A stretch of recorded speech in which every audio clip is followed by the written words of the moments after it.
Hello friends, welcome to Bismi சமையல். இன்றைக்கி நம்மளோட வீடியோவில் எல்லாருக்கும் தேவைப்படக்கூடிய ரொம்ப யூஸ்ஃபுல்லான கிச்சன் டிப்ஸ் மற்றும் வீட்டு குறிப்புகள் தான் பார்க்க போகிறோம். இன்றைக்கி நான் சொல்லக்கூடிய டிப்ஸ் எல்லாமே உங்களோட அன்றாட வாழ்க்கையில் உங்களுக்கு டெய்லி தேவைப்படக்கூடியதாக இருக்கும். என்னென்ன டிப்ஸ்ன்னு பார்க்குறதுக்கு முன்னாடி நீங்கள் நம்மளோட வீடியோவை இப்போ தான் ஃபஸ்ட் டைம் பார்க்குறீங்கன்னா நம்மளோட பிஸ்மி சமையலுக்கு சப்ஸ்கிரைப் பண்ணுங்கள். நம்ம சேனலில் ஏற்கனவே கிச்சன் டிப்ஸ் மற்றும் வீட்டு குறிப்புகள் பற்றி நிறைய வீடியோஸ் போட்டிருக்கோம். அந்த வீடியோஸையும் நீங்கள் செக் பண்ணி பாருங்கள். இப்போ நம்ம ஃபஸ்ட்டு டிப் என்னங்கிறத பார்க்கலாம். நம்ம வீட்டில் இஞ்சி பூண்டு விழுதெல்லாம் அரைச்சி ஸ்டோர் பண்ணும்போது பார்த்தீங்கன்னா அரைச்சி ஒரு 2-3 நாள் ஆகிட்டாலே அதோட கலர் வந்து சுத்தமாக மாறி போயிடும். ஒரு மாதிரியான பச்சை கலரில் ஆயிரும். அது மட்டும் இல்லாமல் அதில் அந்தளவுக்கு நமக்கு டேஸ்ட்டும் இருக்காது. ஸோ இந்த இஞ்சி பூண்டு பேஸ்ட் வந்து கலர் மாறாமல் இருக்கணும்னா என்ன பொருள் சேர்த்து அரைக்கணுங்கிறதையும், இஞ்சியையும் பூண்டையும் நம்ம எந்த அளவுகளில் சேர்த்து அரைச்சா நல்ல காரசாரமாக டேஸ்ட்டாக இருக்கும் அப்படிங்கிறதையும் இந்த டிப்பில் நான் சொல்கிறேன். இங்கே பார்த்தீங்கன்னா நான் வந்து இஞ்சியையும் பூண்டையும் நல்லா கழுவிட்டு தனித்தனியாக கட் பண்ணி எடுத்திருக்கேன். இதில் நமக்கு கொஞ்சம் கூட தண்ணி இருக்கவே கூடாது. தண்ணி இருந்ததுன்னா இது சீக்கிரமாக கெட்டு போயிடும். உங்களுக்கு வந்து எல்லா ரெசிபீஸுமே நல்ல காரசாரமாக டேஸ்ட்டாக நல்ல வாசனையாக இருக்கணும் அப்படின்னா நீங்கள் இஞ்சி பூண்டோட அளவை வந்து சரிசமமாக எடுத்துக்கோங்க. அதாவது 100 கிராம் அளவுக்கு இஞ்சி எடுத்துருந்தீங்கன்னா அதே 100 கிராம் அளவுக்கு பூண்டு எடுத்துக்கோங்க. ஸோ இந்த ரேஷியோவில் சேர்த்து அரைச்சிங்கன்னா நல்ல டேஸ்ட்டில் இருக்கும். ஸோ இப்போ வந்து நம்ம எப்படி அரைக்கணுங்கிறத பார்க்கலாம். இஞ்சியையும் பூண்டையும் சேர்த்து போட்டு அரைச்சிடக்கூடாது. ஏன்னா இஞ்சி அரைகிறதுக்கு கொஞ்சம் டைம் எடுத்துக்கும். ஸோ இதை ஃபஸ்ட்டு நம்ம லைட்டாக பல்ஸ் பண்ணி எடுத்துக்கலாம். இப்போ பார்த்தீங்கன்னா லைட்டாக குறைன்னு அரைச்சிருக்கேன். ஸோ இதோடு நம்ம வந்து பூண்டை சேர்த்து அரைச்சோன்னா கரெக்டாக இருக்கும். இதை அரைச்சி எடுக்கும்போது நீங்கள் சுத்தமாக தண்ணி சேர்க்கவே கூடாது. இது வந்து ரொம்ப நாளைக்கு கலர் மாறாமல் கெட்டு போகாமல் இருக்கணுங்கிறதுக்காக 2 பொருள் சேர்க்க போகிறோம். ஃபஸ்ட்டு வந்து நம்ம கொஞ்சமாக உப்பு சேர்த்துக்கலாம். கூடவே கொஞ்சமாக மஞ்சள் தூளும் சேர்த்துட்டு அரைச்சி எடுத்துக்கலாம். நம்ம இதில் வந்து உப்பும் மஞ்சளும் சேர்த்து அரைச்சிருக்கிறதுனால ஃப்ரிட்ஜில் வச்சு ஸ்டோர் பண்ணும்போது இதில் எந்த ஒரு பாக்டீரியாவும் ஃபங்கஸும் ஃபார்ம் ஆகாது. இது வந்து ரொம்ப நாளைக்கு நல்ல ஃப்ரெஷ்னஸோட கொஞ்சம் கூட கலர் மாறாமல் நல்ல டேஸ்ட்டில் இருக்கும். கண்டிப்பாக ட்ரை பண்ணி பாருங்கள். இப்போ நம்ம அடுத்த டிப் என்னங்கிறத பார்க்கலாம். நம்ம வந்து வறுவலுக்கோ பொரியலுக்கோ உருளைக்கிழங்கெல்லாம் கட் பண்ணோன்னா இது வந்து கட் பண்ண உடனேவே சமைச்சிடணும். கொஞ்சம் லேட் ஆகிட்டா கூட இதோட கலர் வந்து ஒரு மாதிரி ப்ரௌன் கலரில் மாறிடும். நிறைய பேர் பார்த்திங்கன்னா குழம்பு பொரியல் செய்கிறதுக்கு எல்லாத்துக்கும் சேர்த்து மொத்தமாக காய் எல்லாத்தையும் கட் பண்ணிவிட்டு அதுக்கப்புறமா ஸ்டவ் ஆன் பண்ணி சமைக்க ஆரம்பிப்பாங்க. ஸோ அந்த மாதிரி நேரத்துலலாம் இந்த உருளைக்கிழங்கு கலர் மாறிடுச்சுன்னா பார்க்குறதுக்கே அந்தளவுக்கு நல்லா இருக்காது. ஸோ நம்ம கட் பண்ண உருளைக்கிழங்கு எவ்வளோ நேரம் ஆனாலும் சரி இதோட கலர் வந்து கொஞ்சம் கூட மாறாமல் நல்லா ஃப்ரெஷ்ஷாக இருக்கணும்னா என்ன பண்ணணுங்கிறத பார்க்கலாம். இதுக்கு நம்ம யூஸ் பண்ண போகிறது பார்த்திங்கன்னா அரிசி கழுவுன தண்ணி தான். அதாவது கழனி தண்ணின்னு சொல்லுவாங்கள்ல, அதுதான். உருளைக்கிழங்கு கட் பண்ண உடனேவே நம்ம வந்து இந்த தண்ணியில் போட்டு வச்சிடலாம். நான் இன்றைக்கி வந்து பெருசாக கட் பண்ணியிருக்கேன். நீங்கள் குட்டியாக கட் பண்ணாலும் இதே மெத்தட் தான். இந்த தண்ணியில் நம்ம போட்டு வச்சுட்டோன்னா எவ்வளோ நேரம் ஆனாலும் சரி இந்த உருளைக்கிழங்கு வந்து கொஞ்சம் கூட கலர் மாறவே மாறாது. இப்போ பார்த்தீங்கன்னா 1 மணி நேரம் ஆயிடுச்சு. நான் இதை உங்களுக்கு எடுத்து காட்டுறேன். பார்த்தீங்கன்னா நம்ம கட் பண்ண அதே கலரில் தான் இன்னமும் இருக்குது. கலர் வந்து கொஞ்சம் கூட மாறவே இல்லை.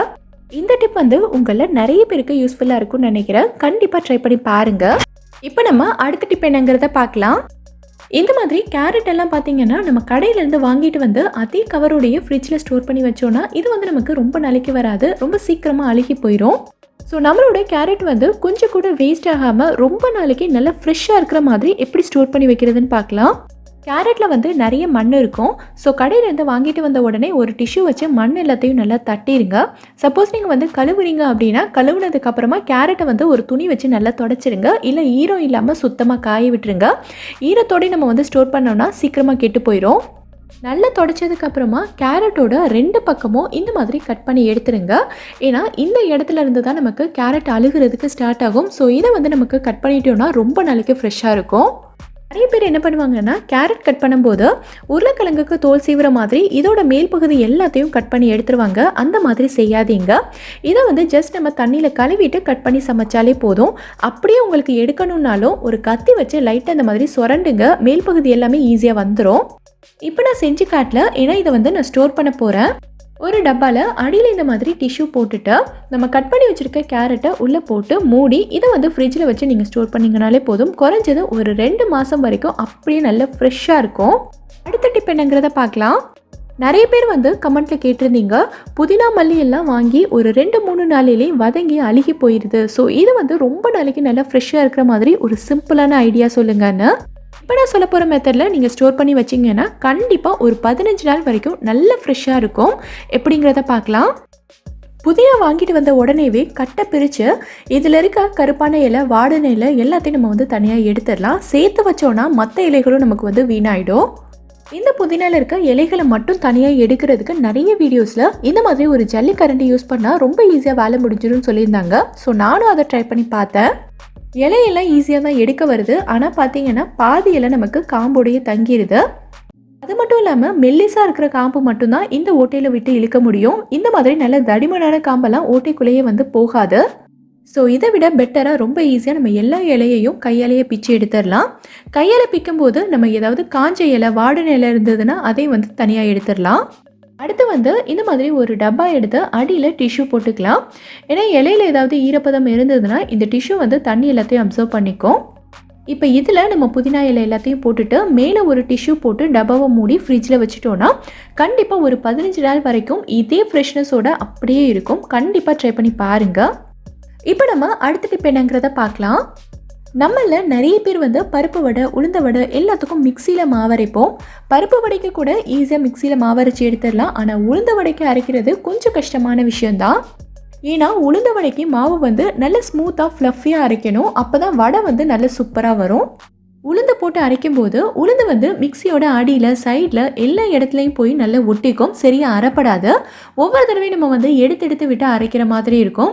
ஸோ இதுக்கு வந்து ரொம்ப ஒரு சிம்பிளான ஐடியா இருக்குது. இந்த மிக்சி ஜாரில் நம்ம வந்து கொஞ்சமாக எண்ணெய் சேர்த்துக்கலாம். இந்த எண்ணெயை மிக்சி ஜாரோட அடியில், பிளேடில், சைடில் எல்லா இடத்துலையும் நல்லா தேய்ச்சி விட்டுறலாம். ஸோ இப்போ நம்ம உளுந்து போட்டு அரைக்கும் போது ஜாரோட அடியிலையோ பிளேட்லேயோ ஒட்டாமல் ஈஸியாக அரைப்படும். மாவு அரைக்கும் போது இடையில மிக்சி சூடாகாமல் இருக்க கொஞ்சமாக ஐஸ் வாட்டர் சேர்த்துட்டு அரைச்சி எடுத்திங்கன்னா நல்ல ஸ்மூத்தாக ஃப்ளஃபியாக அரைச்சிடலாம். கண்டிப்பாக ட்ரை பண்ணி பாருங்கள். இப்போ நம்ம அடுத்த டிப் என்னங்கிறத பார்க்கலாம். நம்ம எல்லார் வீட்லேயுமே நிறைய ஒயிட் கலர் துணி இருக்கும். இது வந்து ஒரு மாதிரி அழுக்கு கலரில் ஆயிரும். அடுத்து நம்ம எவ்வளோ துவைச்சாலும் சரி இதோட பிரைட் கலரை கொண்டு வரவே முடியாது. இந்த மாதிரி குட்டீஸோட ட்ரெஸ்ஸு, அப்புறம் குழந்தைங்களோட ஸ்கூல் யூனிஃபார்ம், வேஷ்டி, பனியன் இந்த மாதிரி ட்ரெஸ் எல்லாம் பார்த்திங்கன்னா நம்ம புதுசாக யூஸ் பண்ணும்போது நல்ல ஒயிட்டாக பளிச்சுன்னு இருக்கும். ஆனால் நாளாக பார்த்திங்கன்னா இதோட கலர் வந்து கொஞ்சமாக மங்கிரும். ஸோ அதுக்கான ஒரு சூப்பரான ஐடியா தான். இங்கே பார்த்தீங்கன்னா நான் வந்து ஒரு டப்பில் தண்ணி எடுத்திருக்கேன். நீங்கள் எவ்வளோ துணி துவைக்க போகிறீங்களோ அதுக்கேற்ற மாதிரி நீங்கள் வந்து தண்ணி எடுத்துக்கோங்க. இப்போ இதில் நான் வந்து 2 டேபிள் ஸ்பூன் அளவுக்கு வினிகர் சேர்த்துக்கிறேன். இதை வந்து லைட்டாக கலந்து விட்டுக்கலாம். இப்போது நம்ம எடுத்து வச்சுருக்க ஒயிட் கலர் ட்ரெஸ்ஸை இந்த தண்ணியில் போட்டு ஒரு 20 நிமிஷத்துக்கு நல்லா ஊற விட்டுருங்க. இதை வந்து நம்ம வினிகரில் ஊற வச்சுருக்கிறதுனால இதில் இருக்க அழுக்கு எல்லாமே நமக்கு ரொம்ப ஈஸியாக கலந்து வந்துடும். அது மட்டும் இல்லாமல் இந்த துணியோட பிரைட்னஸும் உங்களுக்கு கொஞ்சம் கூட மாறவே மாறாது. 20 நிமிஷத்துக்கு அப்புறமா இந்த துணியை எடுத்து நீங்கள் எப்பவும் போல் துவைச்சிக்கலாம். ஒயிட் கலர் துணியெல்லாம் துவைக்கும் போது நீங்கள் கவனிக்க வேண்டிய இன்னொரு விஷயம் என்னென்னா, இதை வந்து நம்ம மற்ற கலர் துணிகளோட போட்டு துவைக்கவே கூடாது. ஒயிட் துணியை மட்டும் நம்ம எப்போவுமே தனியாக தான் துவைக்கணும். நீங்கள் வாஷிங் மிஷினில் துவைக்கிறதா இருந்தாலும் சரி தான், இல்லை வந்து நீங்கள் கையில் துவைக்கிறீங்கனாலும் ஓகே தான். இந்த வினிகர் கலந்த தண்ணி வந்து நமக்கு வேஸ்ட் கிடையாது. நம்ம துவைக்கும் போது இந்த தண்ணியையும் சேர்த்தே யூஸ் பண்ணிக்கலாம். இனி வந்து ஒயிட் ட்ரெஸ் எல்லாம் துவைக்கும் போது இதே மாதிரி ட்ரை பண்ணி பாருங்கள். கண்டிப்பாக ஒர்க் அவுட் ஆகும். இப்போ நம்ம அடுத்த டிப் என்னங்கிறத பார்க்கலாம். நம்ம லேடிஸ் எல்லாருமே வெளியில் போகும்போது கண்டிப்பாக ஹேண்ட்பேக் எடுத்துகிட்டு போவோம். இந்த ஹேண்ட்பேக்கில் நமக்கு வேண்டிய எல்லா முக்கியமான பொருளுமே இருக்கும். கண்டிப்பாக வந்து மொபைல் ஃபோன் இருக்கும். மொபைல் ஃபோன் வந்து நம்ம சீக்கிரமாக எடுக்கணுங்கிறதுக்காக இந்த சைட் ஜிப்பில் வச்சுருப்போம். இந்த சைட் ஜிப்பில் தான் நம்ம டக்குன்னு எடுக்கிற மாதிரி எமர்ஜென்சிக்கு வேண்டிய நிறைய பொருட்கள் இருக்கும். அதாவது சாவி, ஊக்கு, இல்லை சில்லறை காசு இந்த மாதிரி நிறைய பொருள் இதில் தான் போட்டு வச்சுருப்போம்.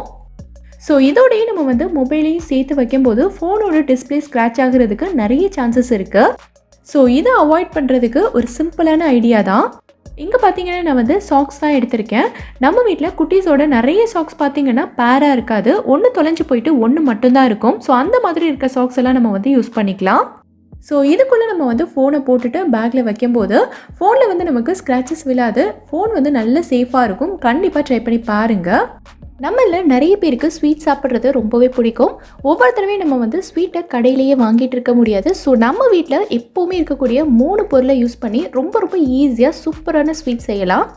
இந்த ஸ்வீட் செய்கிறதுக்கு உங்களுக்கு அதிகமான நேரம்லாம் தேவைப்படாது. ரொம்ப ஈஸியாக சிம்பிளாக செஞ்சு முடிச்சிடலாம். இதுக்கு நம்ம யூஸ் பண்ண போகிறது பார்த்திங்கன்னா தக்காளி தான். தக்காளி வந்து நல்ல பழமாக இருக்கணும். நான் இன்றைக்கி வந்து 6 தக்காளி எடுத்திருக்கேன். இதோட தோல் எல்லாத்தையும் நம்ம ஃபஸ்ட்டு ரிமூவ் பண்ணணும். ஸோ கத்தி வச்சு லைட்டாக இந்த மாதிரி கீறி விட்டுக்கோங்க.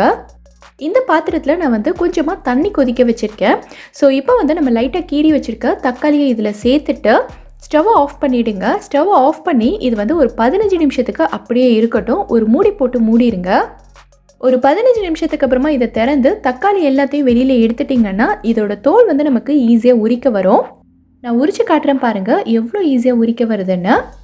தக்காளியில் நடுவில் இருக்க இந்த பகுதியை நம்ம வந்து கட் பண்ணி எடுத்துக்கலாம். இதை நம்ம யூஸ் பண்ண போகிறதில்ல. இப்போ இந்த தக்காளி எல்லாத்தையும் ஒரு மிக்ஸி ஜாரில் சேர்த்து நல்லா நைஸாக அரைச்சி எடுத்துடலாம். என்னதான் நம்ம வந்து நல்லா நைஸாக அரைச்சிருந்தாலும் தக்காளியோட விதையெல்லாம் பார்த்திங்கன்னா அப்படியே தான் இருக்கும். அந்த விதையெல்லாம் நமக்கு தேவைப்படாது. ஸோ இந்த மாதிரி ஒரு வடிகட்டியில் ஊற்றி நம்ம வந்து வடிகட்டி எடுத்துக்கலாம். இப்போ இது வந்து தனியாக இருக்கட்டும். இப்போது இன்னொரு பவுலில் நான் வந்து அரைக்கப்பளவுக்கு கார்ன்ஃப்ளவர் எடுத்திருக்கேன். அதாவது 100 கிராம் அளவுக்கு சோள மாவு, கூடவே அரைக்கப்பளவுக்கு தண்ணி சேர்த்து கட்டி இல்லாமல் நல்லா கரைச்சி எடுத்துடலாம். இப்போது ஸ்டவ்வில் இந்த மாதிரி ஒரு நான்ஸ்டிக் கடாய் வச்சுருக்கேன். நான்ஸ்டிக் கடாய் எடுத்திங்கன்னா ஸ்வீட் பண்ணுறதுக்கு ரொம்ப ஈஸியாக இருக்கும். ஏன்னா ஒட்டாமல் வரும். இதில் வந்து நம்ம ஃபில்டர் பண்ணி எடுத்து வச்சுருக்க தக்காளி ஜூஸை உள்ளே சேர்த்துடலாம். இப்போது ஸ்டவ் ஆன் பண்ணி மீடியம் ஃப்ளேமில் வச்சு நல்லா கலந்து விட்டுக்கோங்க. இப்போ இது கூடவே நான் வந்து அரைக்கப்பளவுக்கு சுகர் சேர்த்துக்கிறேன். சப்போஸ் உங்களுக்கு ஒயிட் சுகர் சேர்க்குறதுக்கு விருப்பம் இல்லை அப்படின்னா நீங்கள் வந்து நாட்டு சக்கரை கூட சேர்த்துக்கலாம். நம்ம சேர்த்த சுகர் எல்லாமே நல்லா கரைஞ்சி இது வந்து நல்லா கொதிச்சு வருது பாருங்கள். இந்த டைமில் நம்ம வந்து ஒரு பிஞ்ச் அளவுக்கு உப்பு சேர்த்துக்கலாம். எந்த ஸ்வீட் செஞ்சாலுமே ஒரு பிஞ்ச் அளவுக்கு உப்பு சேர்த்திங்கன்னா அதோட ஸ்வீட்னஸ் இன்னும் தூக்கி கொடுக்கும். அதுக்காக தான். எல்லாத்தையும் நல்லா கலந்து விட்டதுக்கப்புறமா ஸ்டவ்வை குறைச்சி லோ ஃப்ளேமில் வச்சுருங்க. இந்த டைமில் நம்ம வந்து கரைச்சி வச்சுருக்க கார்ன்ஃப்ளவரை சேர்க்க போகிறோம். கரைச்சி வச்சுருக்க கார்ன்ஃப்ளவரை ஒரு தடவை நல்லா கலந்து விட்டதுக்கப்புறமா உள்ளே சேர்த்துக்கோங்க. ஏன்னா கார்ன்ஃப்ளவர் எல்லாமே அடியில் தங்கியிருக்கும். ஸோ ஒரு தடவை கலந்து விட்டுட்டு சேர்த்திங்கன்னா ஈஸியாக இருக்கும். அதே மாதிரி நீங்கள் உள்ளே சேர்க்கும் போதுமே கைவிடாமல் கலந்து விட்டுக்கிட்டே இருக்கணும். கலந்து விடாமல் விட்டுட்டிங்கன்னா ஈஸியாக கட்டி பிடிச்சிடும். அதுக்கப்புறம் ரொம்ப கஷ்டம்தான். ஒரு 5 நிமிஷத்துலேயே பார்த்திங்கன்னா இந்த அளவுக்கு நல்ல ஒரு அல்வா பதத்தில் வந்துடும். ஏன்னா நம்ம வந்து கார்ன்ஃப்ளவர் சேர்த்துக்கிறதுனால ஈஸியாக திக்காகிரும். ஒரு ட்ரேயில் அல்வா ஒட்டாமல் இருக்கிறதுக்காக நான் கொஞ்சமாக எண்ணெய் தடவிருக்கேன். இப்போ இதில் நம்ம ரெடி பண்ணி வச்சுருக்கிறத ஊற்றி செட் பண்ணிடலாம். ஒரு ஸ்பூனோட பேக் சைடு வந்து லைட்டாக எண்ணெய் அப்ளை பண்ணிவிட்டு அழுத்தி விட்டிங்கன்னா ஈஸியாக செட் ஆயிரும். இது வந்து ஒரு 30 நிமிஷத்துக்கு அப்படியே இருக்கட்டும். 30 நிமிஷத்தில் சூப்பராக செட் ஆயிரும். இந்த ஹல்வாக்கு மேலே கோட்டிங் கொடுக்கறதுக்கு நமக்கு டெசிகேட்டட் கோகோனட் தேவைப்படும். எல்லாரும் வீட்லேயும் ஸ்வீட்டுக்கு சேர்க்கக்கூடிய டெசிகேட்டட் கோகோனட் இருக்காது. ஸோ இது வந்து ரொம்ப ஈஸியாக நம்ம வீட்டிலேயே ரெடி பண்ணிக்கலாம். இந்த பவுலில் பார்த்திங்கன்னா நான் கொஞ்சமாக தேங்காய் பூ எடுத்திருக்கேன். இப்போது இதை வந்து நம்ம 5 நிமிஷத்துக்கு வேக வச்சு எடுக்க போகிறோம். நான் வந்து இந்த பாத்திரத்தில் தண்ணி சுட வச்சு அதுக்குள்ளே வச்சுக்கிறேன். நீங்கள் வந்து இட்லி பாத்திரத்தில் துணி போட்டு வைக்கிறதா இருந்தாலும் வைக்கலாம். ரொம்ப ஈஸியாக இருக்கும். ஒரு 5 நிமிஷத்துக்கு அப்புறமா வெளியில் எடுத்திங்கன்னா சூப்பராக ரெடி ஆயிரும். 30 நிமிஷத்தில் நம்மளோட ஹல்வாவும் செட் ஆகிருக்கும். இதை வந்து உங்களுக்கு வேண்டிய சைஸில் நீங்கள் கட் பண்ணி எடுத்துக்கலாம். நான் வந்து ஸ்கொயர் ஷேப்பில் கட் பண்ணி எடுக்கிறேன். இதை வந்து நம்ம ரெடி பண்ணி வச்சுருக்க தேங்காயில் நல்லா கோட் பண்ணி எடுத்துட்டோன்னா நல்ல ஒரு சூப்பரான தக்காளி ஹல்வா ரெடி ஆயிடுச்சு. ரொம்ப ஈஸியாக ரெடி பண்ணியாச்சு. உங்கள் எல்லாருக்கும் ரொம்ப பிடிக்கும். கண்டிப்பாக ட்ரை பண்ணி பாருங்கள். ட்ரை பண்ணிவிட்டு எப்படி வந்ததுங்கிறத எனக்கு கமெண்ட்டில் சொல்லுங்கள். இந்த வீடியோவில் நான் சொல்லியிருக்க டிப்ஸ் எல்லாமே உங்களுக்கு ரொம்பவே யூஸ்ஃபுல்லாக இருக்கும்னு நினைக்கிறேன். எந்த டிப் உங்களுக்கு ரொம்ப யூஸ்ஃபுல்லாக இருந்ததுங்கிறத கீழே இருக்க கமெண்ட்டில் எனக்கு சொல்லுங்கள். இந்த வீடியோ பிடிச்சிருந்தா லைக் பண்ணுங்கள். உங்கள் ஃப்ரெண்ட்ஸ் உங்கள் ஃபேமிலி மெம்பர்ஸ் கூட இந்த வீடியோவை ஷேர் பண்ணுங்கள். மறக்காமல் நம்ம பிஸ்மி சமையலுக்கு சப்ஸ்கிரைப் பண்ணிவிட்டு பக்கத்தில் இருக்கக்கூடிய பெல் ஐக்கானையும் கிளிக் பண்ணி அதில் ஆல்ங்கிற ஆப்ஷனையும் செலக்ட் பண்ணுங்கள். தேங்க்யூ.